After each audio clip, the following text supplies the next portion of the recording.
It's another Hungarian Grand Prix here in Budapest, Hungary, and with me is legendary Hungarian journalist Andrew Frankl. And Andrew, first question, what's the T-shirt all about? Well, the T-shirt is about Lenin, and Lenin, of course, in 1986 was still very much in demand, dare I say command, because this place was still occupied by the Russians.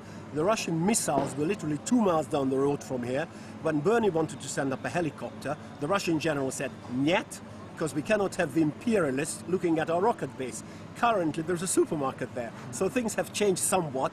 And of course, Lenin went out of fashion in 1988-89, when there was, if you like, another Hungarian revolution. The Russians put the tanks on trains, send them back, and of course Hungary is now part of NATO, part of EU, and is doing an awful lot better, and it's considerably freer. And of course we're back here at the Hungaroring, once again a fantastic circuit, and a circuit in which you had quite a role in its formation. Well, I helped a little bit, and I'm very proud to say, especially because of Felipe Massa, that I did help to build a medical center. And Formula One was completely green, completely new to these perfectly nice people, and they said to me, well, what do we do? I said, look, whatever you do, make sure there's a helicopter, and make sure that within 4 minutes it can get to the nearest hospital. And I would like to think that that helped Felipe 20 years later, or 4 years later, if you like. Absolutely. Now tell me, what is it about Hungary that means we keep coming back here in Formula One? Because out of all of the race circuits around the world, it's one which I think, I'm right in saying, has been the only one over the last 25 years that really, apart from Monaco, that we've consistently come back to. Well, I'll probably get lynched for this, but I've interviewed Bernie before, a number of times, on this subject, and I said, what is it? And he looked at me and he said, we like it here. And if Bernie likes it somewhere, he stays there. And he's here, and as far as I know, they'll be for another 4 or 5 years. He loves the people, he loves to come here, he loves the adulation, there are stamps, Bernie stamps, there are Bernie statues, a bit like Lenin, I suppose. Excellent, Bernie Eccleston like Lenin.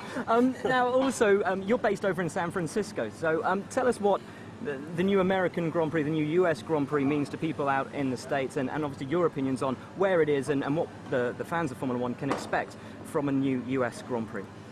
Well, I think Formula One needs the United States more than the other way around. You've got the Super Bowl, you've got basketball, you've got hockey, you've got all these wonderful sports, baseball, which children start playing at age 6 or 7. Formula One has to sell itself. It's not a natural, it's not part of the American DNA, if you like it is, say, with the people at Monza. And the tifosi will go crazy, the Americans will say, well, who are these funny guys with these funny names? So someone like Jamie Alguersuari, or let me give you another example, Michael Schumacher checked into the hotel in 2000.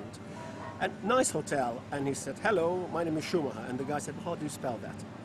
And he was by then world champion a year later. I mean, he was then very famous, he still is. The boys have got to go there, and they'll all have to be like Lewis Hamilton. Lewis is brilliant at PR, Jensen is brilliant at PR. Some of the other guys are not so brilliant at PR, and in America, as you know, you have to do your PR bit, otherwise you're dead in the water. And one final question from me. You edit a Ferrari magazine called FORZA. What was your take on what happened in Germany last weekend and the team orders Ferrari that's kicked off since that time? I think there's an awful lot of double talk, because some of the people who've been slagging off Ferrari have been just as guilty over the years. I think that all teams, again sticking my neck out, have either cheated or cheating or would like to cheat. So there's nothing new in it. They were clumsy at cheating, and also I do believe that they haven't read the script. They did not expect to be first and second, and because of the whole Felipe situation, they should have allowed him. They should have allowed him to win. It would have been a happy end. It would have been glorious for the team. Everybody would have loved them, and right now they've got a very, very steep hill to climb before they get back in popularity to where they were before the Grand Prix. Andrew, thank you very much. Thank you.